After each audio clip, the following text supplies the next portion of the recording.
Alright, in this video we're going to talk about ROIs, or regions of interest, and how to reconcile ROIs between different images, as well as how to export the data contained in these regions of interest.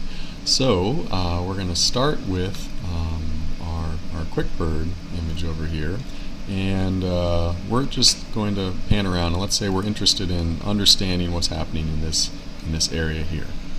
So if you go to your zoom window, right click, you can bring up the ROI tool. And if you do that, you can say, okay, I want to draw an ROI in the image or the scroll or the zoom. We're going to draw it in the zoom, and we want to just check and make sure it's polygon. Yes, indeed, that's the case.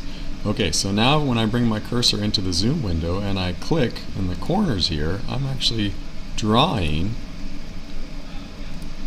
a box.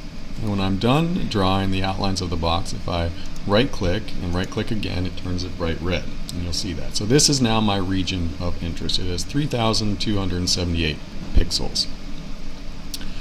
This region of interest, I am interested in also drawing that covers the same exact area on my Landsat image. And so to do that, we go up to the ROI tool, and under Reconcile ROIs via Map, we select the ROI we just made.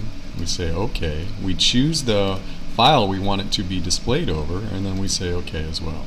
Now nothing has really happened here because we don't have this ROI tool up. So if we bring this region of interest tool up, what you'll now should see in the zoom over here is this same red area on exactly the same position. And so we've got this ROI tool and this ROI tool. And again, it's the same red square. It's covering up the same area.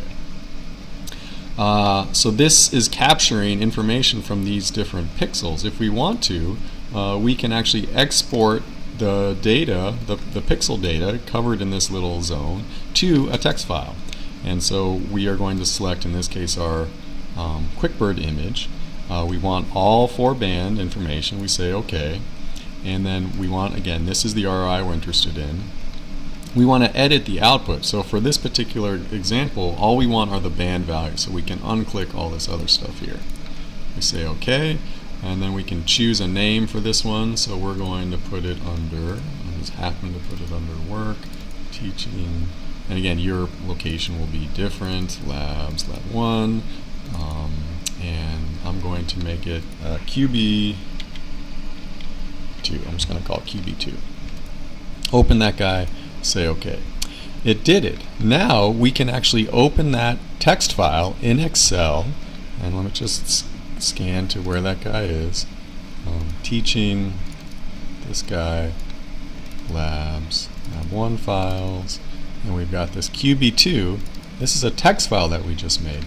We can open this guy up in Excel, and we can get the averages. We can do all sorts of work on this guy.